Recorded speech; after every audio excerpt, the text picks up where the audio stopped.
Nous voilà sur DaVinci, donc là on voit qu'il y a nos deux clips, donc déjà je vais vous faire un petit peu visualiser et puis après on en parle. Donc on voit qu'il y a nos deux plans, et donc là ce que je vais venir faire c'est que je vais prendre le deuxième clip et je vais faire CTRL-C, CTRL-V. Donc là on a exactement le même clip, c'est parfait.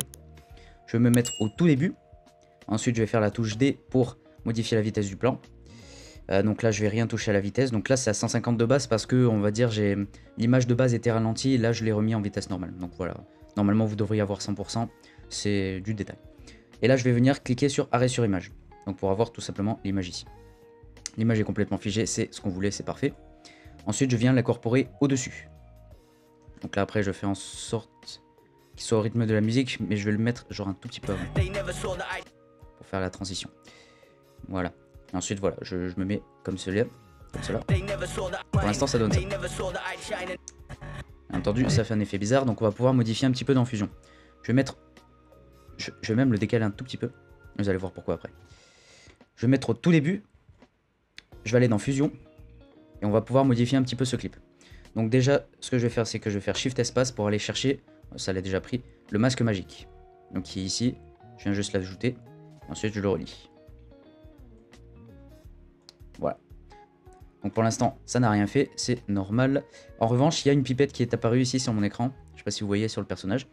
Donc là, après, j'ai juste à détourer. Donc là, c'est comme After Effects. Et ensuite, on attend. Et on voit que ça a été bien détouré. Donc là, l'avantage de cette vidéo que j'ai, on va dire, j'ai un fond blanc sur un sujet plutôt sombre et plutôt noir. Voilà, donc on va dire que pour le logiciel, c'est beaucoup plus facile. Il est possible après que vous ayez par exemple des bouts ou quoi qui restent si jamais vous avez une image, on va dire, qui est un petit peu similaire avec le sujet.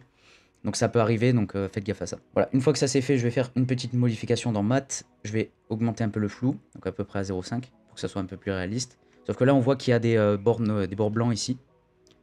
Donc là, je vais faire rétrécir, genre un tout petit poil. Voilà. Parce que là, si je pose vraiment, on voit que les bords blancs sont là. Donc là, je vais le mettre à peu près là, c'est pas mal. Donc là, si je fais lecture, on voit qu'il n'y a rien qui s'affiche. Donc ça, c'est normal. Je vais retourner au tout début. Donc là, on voit que c'est uniquement sur la première frame. Parce qu'on a fait la modification comme on a vu sur la première frame.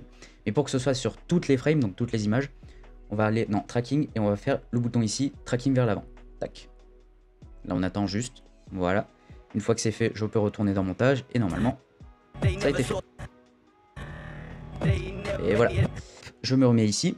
Et donc là, on va pouvoir s'occuper de l'animation. Je vais rajouter un autre nœud ou un autre node. Le nœud en question, c'est transformation. Je vais même... Voilà, je vais supprimer et je vais prendre ici. Il est direct ici.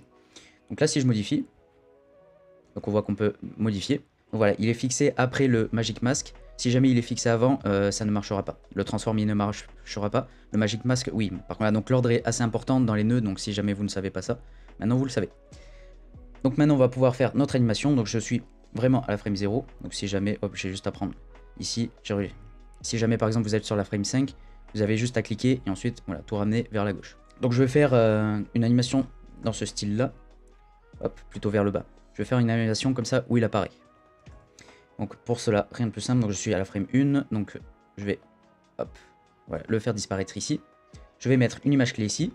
Donc on voit que c'est rouge, donc c'est apparu. Je vais ensuite aller à la fin de mon clip. Et ensuite, là, je viens réinitialiser. C'est à 0,5, donc je vais remettre à 0,5. Si je vais dans montage, hop, ça donne ça. Voilà. Donc on voit un petit peu. L'inconvénient, c'est qu'il n'y a pas de flou de mouvement, donc c'est moins naturel et c'est moins crédible du coup. Donc pour le flou de mouvement, on va prendre le transform et on va aller dans paramètres et on va cocher ici flou de mouvement. Là on voit déjà qu'il y a un flou qui est apparu, donc ça c'est parfait. Je pense qu'on peut même laisser comme ça en vrai. Voilà, ça se voit à peine parce que ça lag. Ça c'est mon ordi. On voit qu'il y a un petit flou de mouvement. Je peux même en rajouter un peu plus vu que ça va plutôt vite.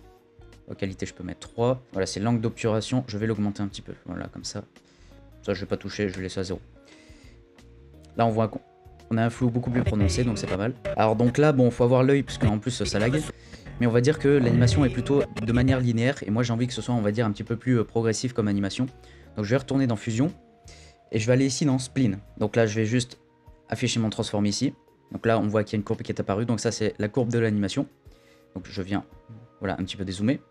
Je vais sélectionner. Donc là, j'ai les deux cadenas qui sont sélectionnés. Je vais faire S. S pour Smooth. Donc là, on a l'animation plus progressive.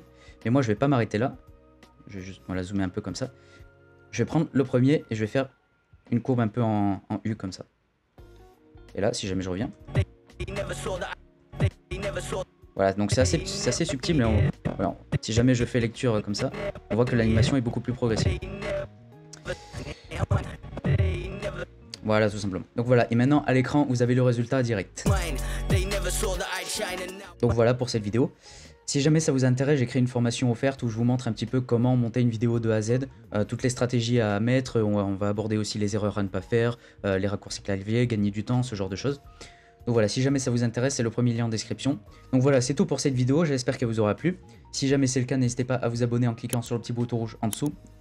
N'hésitez pas aussi à activer la cloche pour être notifié lorsque je sors une nouvelle vidéo. Et sur ce, on se retrouve dans une prochaine vidéo, je vous dis à demain.